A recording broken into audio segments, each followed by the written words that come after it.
Today I'm going to show you how to fold this origami hummingbird, and I'm really excited about this one because when you push and pull the tail, the wings flap. So with that out of the way, get some paper and let's get folding.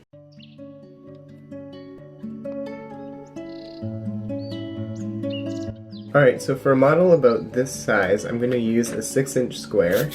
This model is medium level complexity, so yeah, not too hard and not too easy. Alright, so let's start right side up, and let's fold diagonally in half. Alright, now let's unfold, and let's diagonally unfold in the other direction. Alright, now let's unfold. Now let's fold this edge to this crease.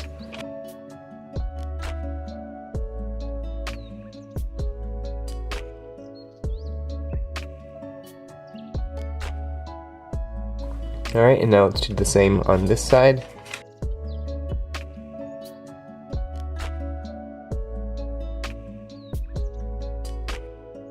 Alright, and now let's make a fold connecting this point and this point.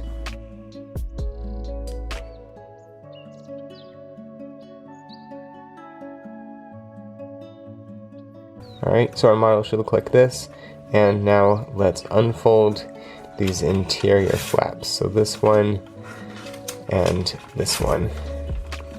Alright, now we want to make a fold connecting this point to this point, so let's bring this down.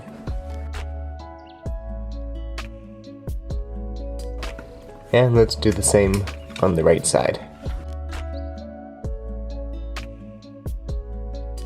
Alright, now let's unfold, and we're going to reverse fold on the creases that we just made. So let's open this up, and let's reverse fold inside, and then once again do the same on the right. Alright, now what we want to do is we want to squash fold up on the existing creases, so let's bring this corner up. So we're going to make a crease here, here, and here, just squash folding it up like that. And then I'll do the same on this side, so we're just going to use the existing creases and just squash fold it upward, like that. Then we're going to valley fold these 2 points down, so let's do the right one, and then let's do the left one. And this is the base for our hummingbird. Alright, now what we want to do is we want to fold this edge up to this crease.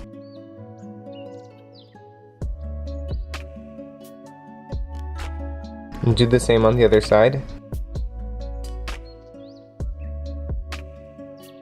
And then unfold both of them, and let's petal fold upwards.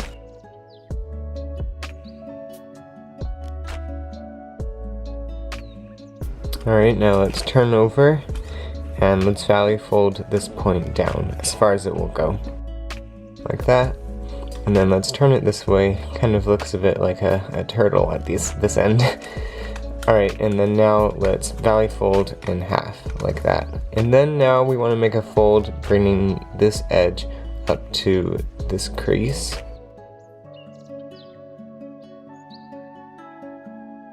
Alright, now let's unfold, and then let's reverse fold on that crease.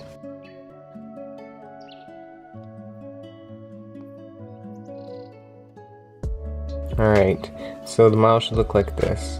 And now we're going to make this our mountain fold. We're going to mountain fold it inside, and you want it to start at this point, but it doesn't end here, as you can see I've accidentally done. So you want to mountain fold it in so that it looks kind of like that, and then you want to valley fold the other side and then tuck it underneath. So yeah, it should sort of form like a curve here. Like that. Okay, now we're going to valley fold this point down. As you can see I've already done, but I've made a mistake. We're going to fold it down so that this point aligns with the crease.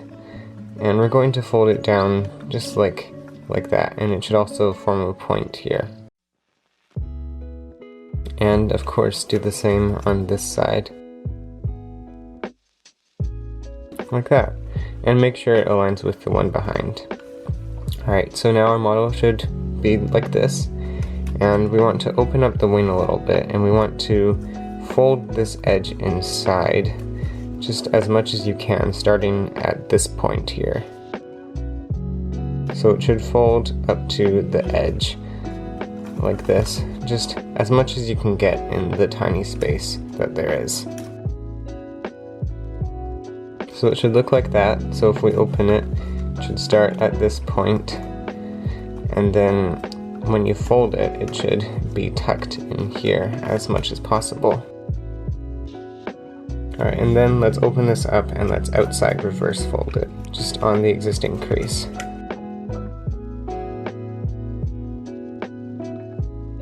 Alright, like that, and you should see that it should form a point here, and the wings should still be as they are. And this, I believe, is the flapping mechanism. You can pull it out, and that's how the wings are going to flap. Alright, now we're going to work on the tail, which is pretty hard, but I'll try to explain it as best as I can. So let's turn the model this way, and then you want to make a little fold. There's no reference again, but it should look like this. It should be longer at this end than this end. And let's unfold, and then let's open it up, and let's open sync it inside. Like that, just a tiny fold. And then we're going to bring this edge up. And yeah, you want to fold it between this point and this point, connecting the two. And then let's unfold and outside reverse fold once again. Like that. And then you want to open it here, and you want to kind of push inside, forming a crease here. So it should look like that, and the crease should be straight as well. And then what you want to do is you kind of want to mount and fold on the diagonal, and just kind of flatten it to the side. So it should look like this. Alright, and now we have this little flap here which doesn't look great, so we're going to mount and fold it inside. This can be kind of tricky. Like that. And then we're going to mount and fold this bit inside, which is not as tricky. So we're just going to fold it in just a little bit, kind of making it parallel with this line, if you want a reference. Okay, so that's what the front should look like. And of course, we're going to turn over and do the same on this side. So mount and fold this in.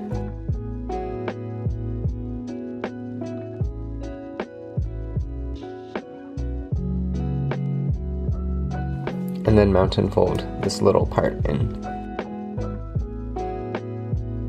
And now our tail should look like this. Alright, now we're going to give the wings some detail, and there's a bit of reference for this, but not too much.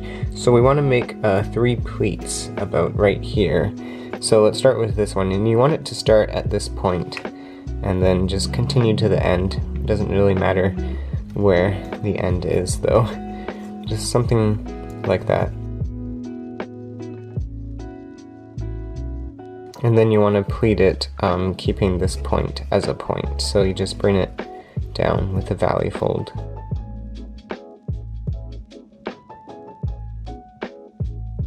And yeah, this is just a very tiny little pleat, just for some detail. And then we want to do another one starting at this point here, if you can see that. And you want it to go down a bit more, a bit less of a diagonal crease, only through the wing layer. And then you want to make another pleat.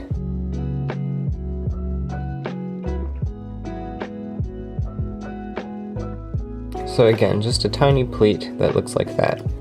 And then we're going to do one in the middle, so you want to be very careful about this one.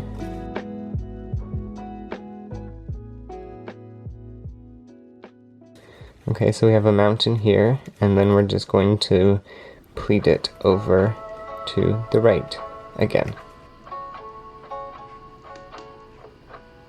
Alright, and then now we have a bit of detail on the wing. And we're going to do the same on this side, trying to match the one on the other side.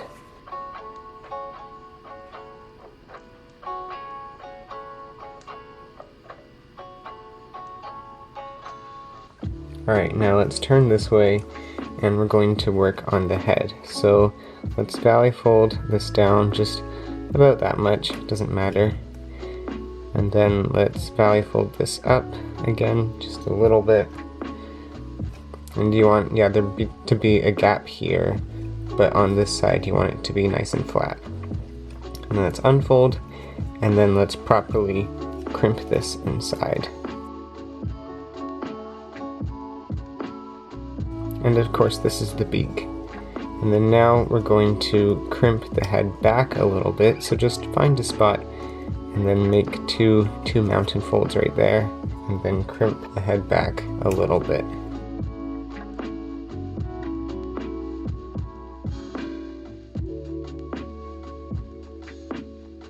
Okay, that took quite a while, but first off you want to make sure that your folds are kind of in a V like this, an upwards V, and not pointing downwards like mine were before. So a V, and then you kind of bring it down, so that you don't want anything coming out here, you just want it to be nice and flat. And this is because we're going to do the eyes, so let's valley fold this up just a little bit just to suggest an eye, and then let's do the same on this side. And there we go, this is our hummingbird, and to get it to flap you just want to hold here and then push the tail in and outwards, and then you can clean it up on the inside. You want to form sort of like a light crease here and here, and then a hard crease maybe right here and here. This is going to get the action to be a little bit smoother. There we go. Yeah, so you just want to fold here and here just to make the model work a bit better. So yeah, that's the flapping hummingbird. I hope you enjoyed, and in the meantime, have fun folding. Bye.